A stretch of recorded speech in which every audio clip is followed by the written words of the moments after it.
اپنی کھڑکی سے کسی دوسری عورت کو چھیڑے گا نہیں تو ہر مسلمان کا گھر محفوظ ہو جائے گا انشاءاللہ۔ آج ہمیں احساس تک نہیں ہے، بڑے دیندار بنتے ہیں، برقع پہن کر عورتیں عزت بیچ رہی ہیں۔ احساس ہے، اپنے محلے کی خبر رکھی ہم نے، پوری دنیا کو زکوٰۃ بانٹ دی، گھر کے قریب میں بیوہ اور متعلقہ عورتیں اپنے پیٹ کو پالنے کے لیے برقع پہن کر ہوٹلوں میں جا کر غیروں کے بستر پر پہنچ رہی ہیں۔ کیا جواب دو کہ مسلمان ہو تم اللہ کے یہاں؟ کہاں کی دینداری، کیسی دینداری؟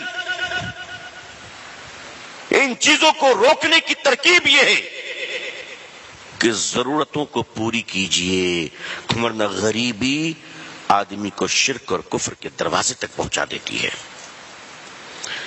انسان کی ضرورتوں کو تکمیل کیجئے۔ ہر مسجد کی ذمہ داری ہے کہ وہ اپنے محلے کی خبر رکھے، ہر محلے، پورے ہر مسجد کی ذمہ داری ہے، ہر مسجد میں بیت المال ہو،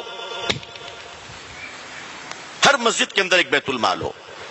ہمارے محلے میں بیوہ کتنی، طلاق شدہ کتنی ہے، معذور کتنے ہیں، بزرگ کتنے، ریٹائرڈ کتنے ہیں، یتیم بچے کتنے ہیں، تاکہ وہ لوگ بھیک نہ مانگیں، ڈراپ آؤٹ نہ کریں، عصمت نہ بیچیں، ان سب کو وظیفہ جائے، ان کو ایک مناسب جاب مل جائے، کام مل جائے، ان کی عزت و آبرو کا خیال کیا جائے۔ آج ان کی غریبی کا فائدہ اٹھاتے ہوئے مسلمان عورتوں کو لون دیے جا رہے ہیں اور سود کے نام پر ان کو لوٹا جا رہا ہے، اور وہ عورتیں جب پیسہ نہیں دے پا رہی ہیں تو ان کو ہوٹلوں میں بلا کر ان کی عزتیں تار تار کی جا رہی ہیں، اور ہم چودھری اور سیٹھ صاحب بن کر بیٹھے ہوئے ہیں۔ بولیے سب ہو رہا ہے کہ نہیں ہو رہا ہے؟ بتائیے گراؤنڈ ریالٹی ہے کہ نہیں؟ یہ اس کو آپ روکیں گے نہیں، نسلیں برباد ہو جائیں گی، نسلیں برباد ہو جائیں گی۔ پھر آپ کہاں سے تیار کیجئے گا نسلوں کو؟ آپ کو تو اندر سے کھوکھلا کیا جا رہا ہے، اوپر سے بالکل ٹھیک ہیں آپ، اندر سے آپ کی جڑیں کاٹ دی گئی۔ لوگ کہتے ہیں بیٹیاں آج مرتد ہو جا رہی، نعوذ باللہ۔ نہیں، آج نہیں ہو رہی ہے۔ حضرت تھانوی کے سامنے حضرت تھانوی علیہ رحمہ سے کسی نے کہا حضرت فلاں آدمی کفر پہ مر گیا، حضرت نے فرمایا نہیں، کفر پہلے آئی تھی، ظاہر اب ہوا ہے۔ یہ جو مسلمانوں کی بیٹیاں مرتد ہو رہی، نعوذ باللہ، یہ مرتد وہ تو اظہار ہے۔ سوچو کسی کے ساتھ بھاگ جانا وہ تو آخری قدم ہے، کئی سالوں سے رشتے چل رہے تھے، تب تم نے نگاہ نہیں رکھی، تب تم نے نگاہ نہیں رکھی۔ کوئی بیٹی ندی میں کود کر جا رہی ہے تو پورے ہندوستان کا کلیجہ منہ کے باہر آ گیا۔ کتنی بچیوں کو اور کتنی بیویوں کو آگ لگا کر مارا جا رہا ہے، زہر دے کر مارا جا رہا ہے، تب تمہارا کلیجہ باہر نہیں آتا؟ تم اللہ سے نہیں ڈرتے؟ اس لیے لوگوں، اپنی عورتوں کے اور بچوں کے حقوق کے تئیں اللہ سے ڈرتے رہو۔ خطبۃ الوداع میں، آخری خطبے میں، عرفات کے میدان میں اللہ کے آخری رسول صلی اللہ علیہ وسلم نے جو پوری دنیا کے مسلمانوں کو اور قیامت تک کے لیے مسلمانوں کو جو پیغام دیا آپ نے، اس پیغام میں ایک جملہ یہ بھی ہے کہ لوگوں، اپنی عورتوں کے حقوق کے تعلق سے فکر مند رہنا، قیامت کے دن پوچھو گی تم سے۔ اپنی بیٹیوں کو جائیداد میں حصہ نہیں دیتے، ہاں، 7 حج کر چکے ہیں، 15 عمرہ کر چکے ہیں، بیٹی کو حصہ نہیں دیتے۔ باپ مر گیا تو بھائی حصہ نہیں دیتا، جبکہ باپ کی جائیداد میں بیٹی کا حصہ ہے۔ یہ فیصلہ مولوی کا ہے یا اللہ کا ہے؟ بولو بھائی، اللہ کا ہے۔ یہ شریعت مولوی کی ہے یا رسول اللہ کی ہے صلی اللہ علیہ وسلم؟ باپ کی جائیداد میں بیٹی کا حصہ ہے، چاہے ایک کیل نکلتی ہو، ایک پتھر نکلتا ہو، وہ اس کو دو، اور اگر تم نے نہیں دیا تو سن لو لوگوں، تم تہجد گزار ہوگے، تم دیندار ہوگے، تم بیت اللہ جاتے ہوگے، تم کعبہ کے اندر گئے ہوگے، تم ملتزم میں چمٹ کر روئے ہوگے، کعبہ کے غلاف تم نے رکھا ہوگا، زمزم سے تم نے غسل کیا ہوگا، ریاض الجنہ میں تم بیٹھے ہوگے۔ ان سب کے باوجود اگر تم نے اپنی بیٹی کا حق نہیں دیا اور بہن کا حق نہیں دیا تو ڈاکو بن کر مرو گے، ڈکیت بن کر مرو گے۔ تمہارا شمار ڈکیت میں ہوگا، ڈاکوؤں میں ہوگا،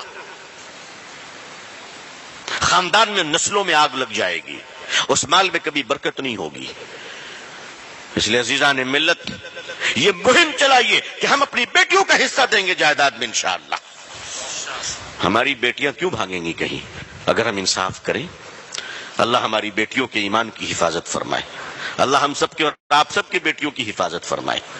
دیکھیے آگ کیسے کیسے لگی ہے، آج ایک موبائل فون میں ہمارے بچے آج اتنے کمزور ہیں، آج ان کی تربیت اتنی کمزور ہم نے کی ہے کہ کوئی بھی آدمی ایرا غیرا نتھو خیرا آوارہ لچا لفنگا ایک موبائل دے کر مسلمان کی بیٹی کو خرید سکتا ہے؟ اتنا نیچے اور اتنا گھٹیا ہو گئے ہم، اتنا نیچے گر گئے ہم کہ یہ ایسا تو نہیں کہ ہماری کمائی مشکوک تو نہیں ہے؟ نعوذ باللہ. غور کرنے والی بات ہے. آج ہزاروں لاکھوں مسلم بچیاں کہیں اگر چلی جا رہی ہیں تو مسلمانوں تم اس کے لیے جواب دہ ہو، میری پوری قوم جواب دہ ہے. مالدار اپنی بیٹی کی شادی میں دیکھ پر دیکھ چڑھاتا ہے، ایم پی پہ ایم پی کھا رہے ہیں، ایم ایل اے پہ ایم ایل اے آ رہا ہے، کاؤنسلر آ رہے ہیں، سارے لوگ آ رہے ہیں، واہ واہ کیا پنڈال ہے، کیا خرچ ہے.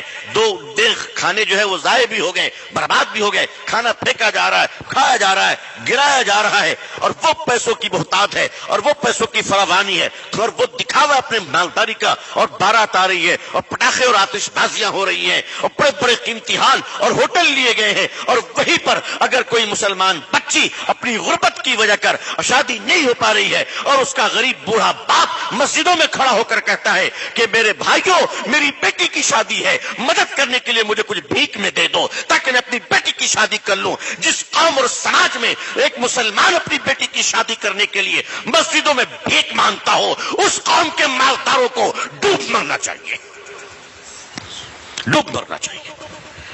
غیرت آنی چاہیے، شرم آنی چاہیے. آپ پورے ہندوستان کو پیسہ بانٹو، میں منع نہیں کرتا، لیکن کیا آپ کے احمد آباد کی غربت غریبوں کا خیال ہو گیا؟ آپ کے یہاں کے بیوہ اور طلاق شدہ اور معذور اور مجبور اور یتیم بچے ساروں کی کفالت ہو چکی ہے؟ آپ سے پوچھا جائے گا. آپ کے پڑوسیوں کے بارے میں، آپ کے شہر کے بارے میں آپ سے پوچھا جائے گا. آج مالداروں کے بچے اسکول جاتے ہوئے 100 روپے کی چاکلیٹ کھا لیتے ہیں، وہی ہمارا غریب بچہ اپنے پیٹ کو پالنے کے لیے اسکول سے ڈراپ آؤٹ کرتا ہے اور پنکچر کی دکان پہ کام کرتا ہے. ہمیں شرم نہیں آتی؟ ہمیں غیرت نہیں آتی؟ جب تک ہمارے دل میں حضور صلی اللہ علیہ وسلم کی امت کے لیے درد نہیں ہوگا، خیر خواہی نہیں ہوگی، حکمراں بھی ہمارے لیے مہربان نہیں ہوں گے.